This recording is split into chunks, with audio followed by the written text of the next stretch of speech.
Scooby-Dooby-Doo, where are you? We got some work to do now.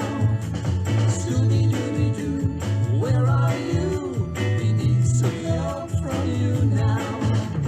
Come on, Scooby-Doo, I see you. Pretending you got a slipper. You're not fooling. I wonder who murdered him. Could it be me? We're gonna get to the bottom of this. We need to figure out who killed him. I know, with the grit in my teeth and the milk in my bones, I know I can figure out who did this. I can't believe he's dead. Who do you think murdered him? I don't know, but we have to figure it out. Scooby Snack? You're with her. If we can count on you, Scooby-Doo, I know you'll catch that building. If it weren't for these meddling kids, I would have gone away with it. I'm so happy we solved this case. If it weren't for you guys, we wouldn't have given Joshua justice. Me too. I'm really gonna miss Joshy Poo. That's right.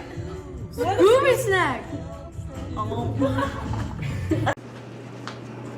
Good morning, Blackhawks. I'm Isla, and today is March 17th. We are excited to bring you an episode filled with fun on this St. Patrick's Day. We'd like to give a big shout out to the 7 students who traveled to the State FCCLA Leadership Conference. All 7 students came home with a first or second place trophy in each of their events. Way to go. I'm Joshua, and before we get started, we want to share a challenge opportunity for you to start on Monday. Here's Ella with all the deets.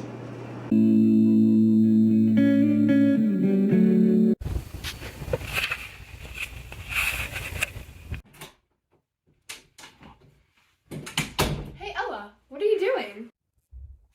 Oh, hey, Emmy. I'm just reading. I'm trying to have the most minutes read in 7th grade. Oh cool, me too. I heard it's the top 3, so we could probably both win. Yeah, I also really want to win a pizza party for our class. Yeah, I hope our class wins.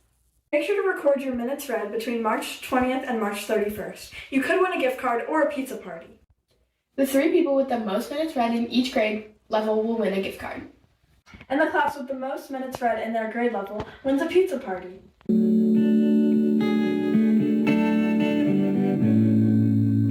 Mark your calendars now. The spring holiday meal will be on Tuesday, March 28th.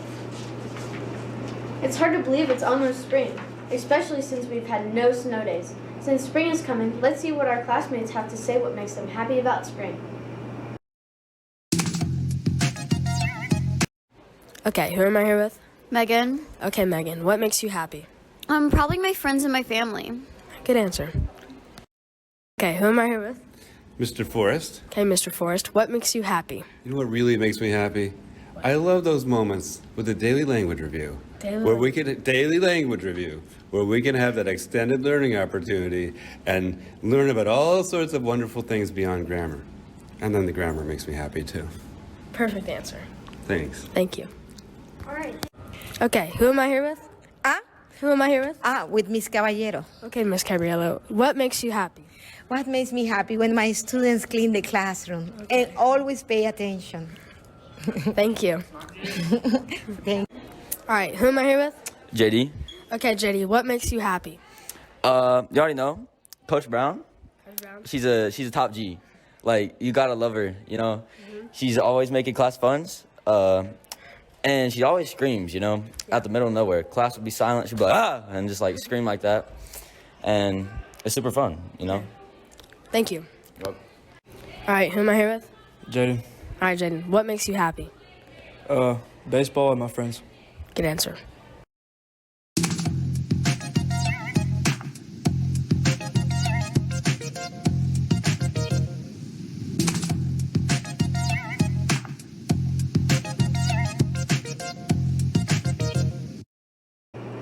Isla, what's your favorite thing about the spring? Spring break.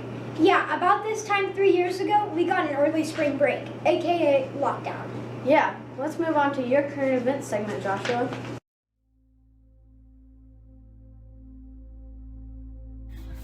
On March 11th, 2020, the world changed forever. My fellow Americans, tonight I want to speak with you about our nation's unprecedented response to the coronavirus outbreak that started in China and is now spreading throughout the world. Today, the World Health Organization officially announced that this is a global pandemic.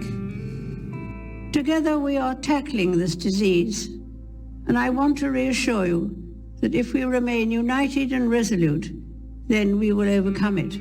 The problem is that this is an evolving situation. Literally every day we learn a little bit more about it.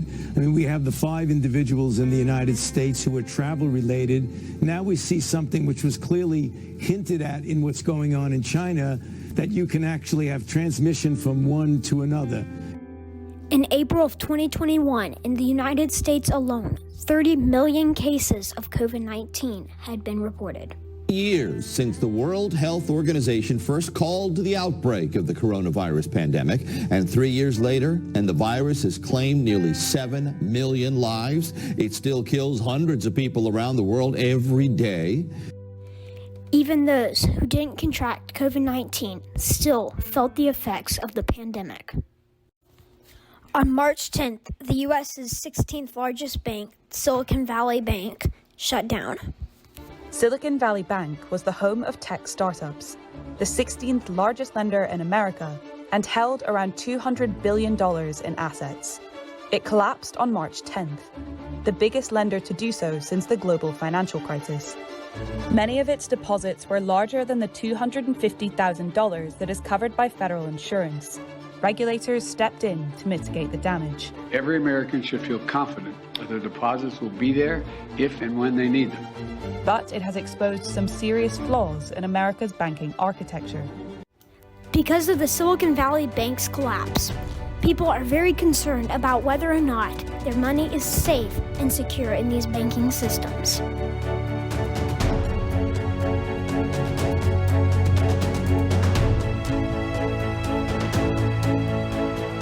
Many people, not just in the United States, are feeling the effects of this bank's fallout.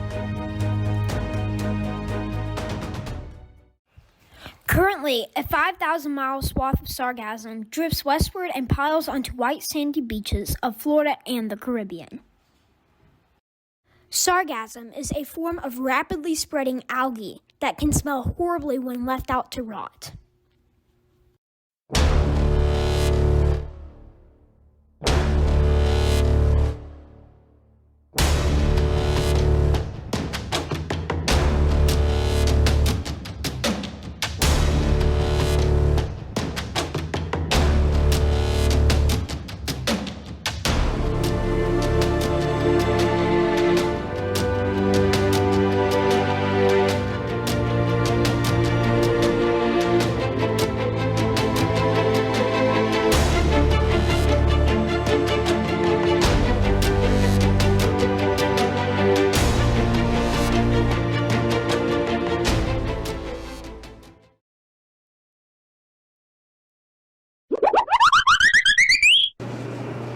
Now let's move on to the student edition of Where in the World with Emily.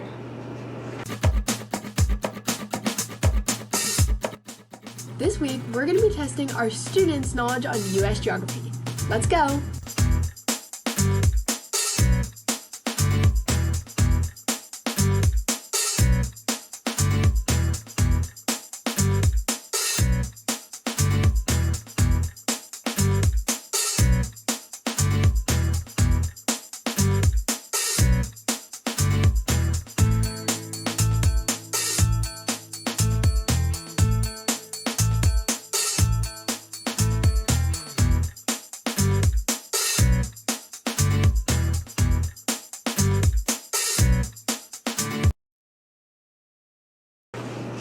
Now let's move on to Spotlight with Naomi.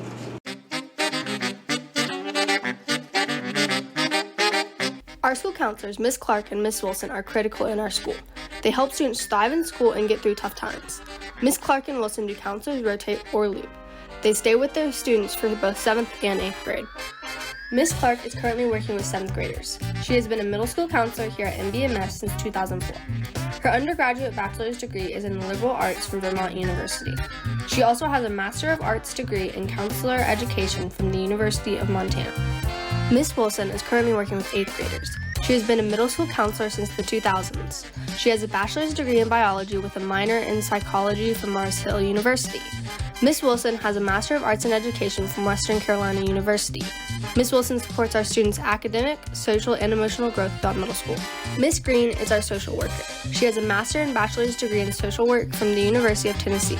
We are so grateful she is part of our school family.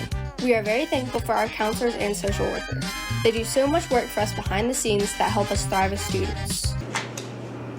That wraps up the North Buncombe Middle School news for today. Thank you for watching and have a tremendous and stupendous day.